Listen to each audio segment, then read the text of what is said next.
a completely self-service and um, tech-savvy demographic, and the more you can be in front of that and foster that amongst your consumers, the better off you're going to be.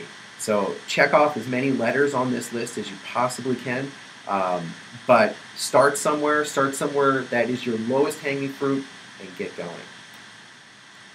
So with that, um, I'd love to take some questions. I'd love to know, what is your next app? Yeah. Well, Absolutely. So we're working on some really neat apps for. Let's see. One is a circulation company where they manage getting people to sign up for newspapers and magazines and things of that nature. And it's one of those things where they stand outside of like a supermarket and they're trying to get people to come over and enter all of their information in on a form, and it's a very labor intensive process. What we wanted to do was streamline all of it. Literally, the consumer comes over, they get the pitch, they understand what it is they're looking for, they swipe their credit card to charge them for the first months and capture their number for a reoccurring fee. And the second is to scan their driver's license. So they have the address, they have double verification, they have the name, and it just streamlines that entire process and can make that sign up go from 5-10 minutes with screaming kids on your side to 30 seconds. A big win. Other things we're working on are in doing some augmented reality solutions. We're doing let's see, some of the other ones. Doing some point of sale specific apps, but it's kind of all over the place. Um, we're getting lots of people or lots of companies that are interested in many different directions. A lot of them are kiosk based as well. So one of our customers has an enormous deployment of kiosks all around the world, where it's at makeup counters. So the consumer walks up to that makeup counter and they can talk to a makeup consultant, or they're staring at this kiosk that's begging them to enter their skin conditions, and it's really cool. So by them going through, they can answer a couple of questions, maybe about 30 seconds worth of questions. No personal identifiable information at that going through this process, and at the end, they're presented with a very clear-cut set of results that make it super simple for that consumer to see. And our customer has been seeing wild success with it. So kiosk apps are really hot right now. We're working on a number of them. yeah. Thank you.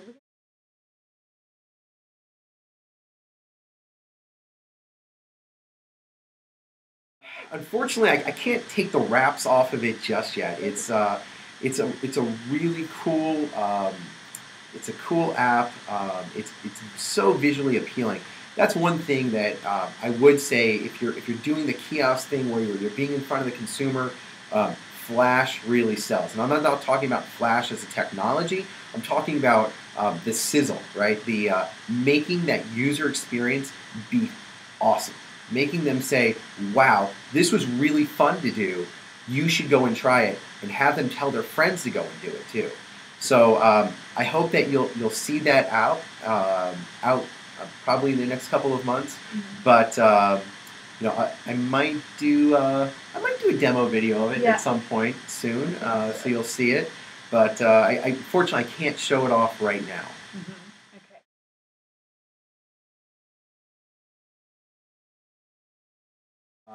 I'm assuming that you're talking about scanning barcodes with the camera on the device versus scanning a barcode off of the device.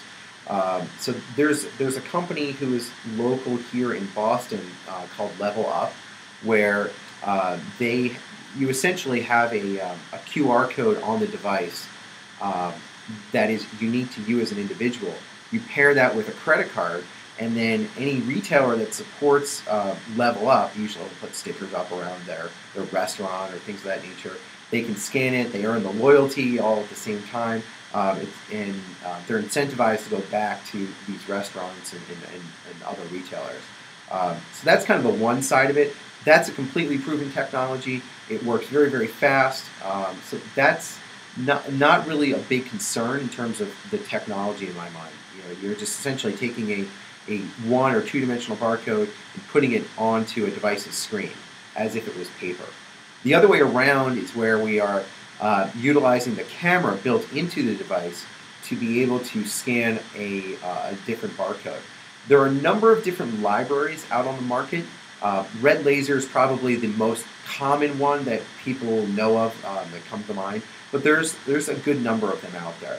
There's even an open source one called ZBar that it's okay.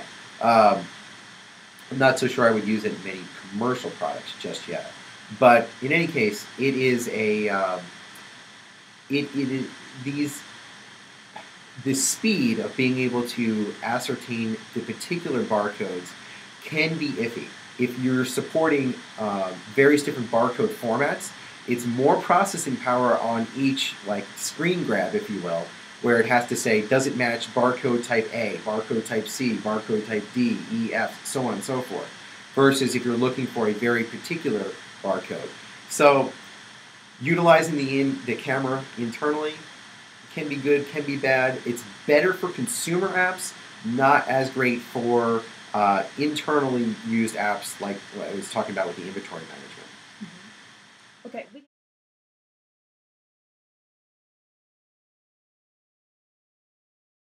So point of sale apps are traditionally are enterprise apps. In other words, they're not found on the App Store that you would typically think from Apple or Android market even. These are apps that you would theoretically build yourself or license a third party's software, and then you would deploy through a solution like Apperian's Ease. And you would be able to manage that app individually across your entire fleet of devices that you have.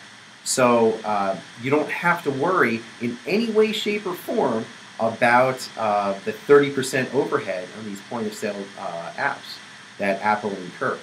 Now, the one thing I will tell you is if you are thinking in terms of self-service apps, where you would be able to allow the user to buy your product through that self-service app, Apple has an exclusion in there for the 30% where if it's a non-virtual good, in other words, something you can hold in your hand, then you are not subject to that 30%, but you also cannot utilize Apple's built-in payment system, like in-app purchases. You have to utilize your own third-party payment processing system. I've actually built apps personally like that, and it's there's not a lot of frameworks out there to just do this for you in the mobile world yet, but there's a couple of startups that are just doing this. I was able to do it myself, building my own APIs and things of that nature. So if that's the area that you're trying to get into, is that consumer self-service, it's definitely doable. A perfect example is Amazon.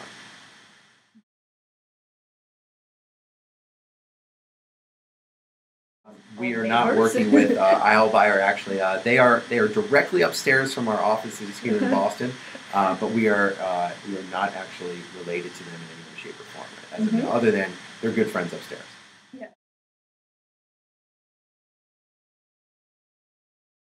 Sure. So how do you get started? That's always the question.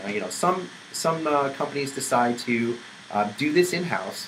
Some companies decide to contract out to have something custom built, and other companies just try to take as much of a client, an off-the-shelf app, and make it work for their particular need. It really depends. One thing I will tell you is on all mobile devices, and this probably goes without saying, the tighter your experience,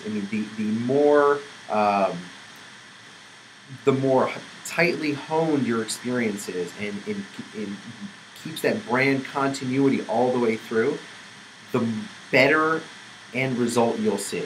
Not just in terms of the end consumer and purchasing, but the how much that user is going to want to come back and use it again and again and again, and your employees will want to use it. If you make a terrible enterprise app or a terrible retail app that nobody's going to want to use, well, then that's money just flushed down the drain. You want to make great mobile experiences. So one of the things you can do if you're kind of not really sure, maybe you have some in-house development, maybe you don't, talk with us. We'll be happy to have an open conversation. We build lots of apps, and we'd love to build your next app. So let us know. You can contact us. We're going to be sending out the presentation. My email's in there, and I'm happy to answer any high-level questions, low-level questions, as deep as you want to go, and we'll try to design out a solution that makes the most sense for you. Mm-hmm. Thank you very much. We are running out of time, so if you have any questions, I see we haven't get a chance to answer a couple of them.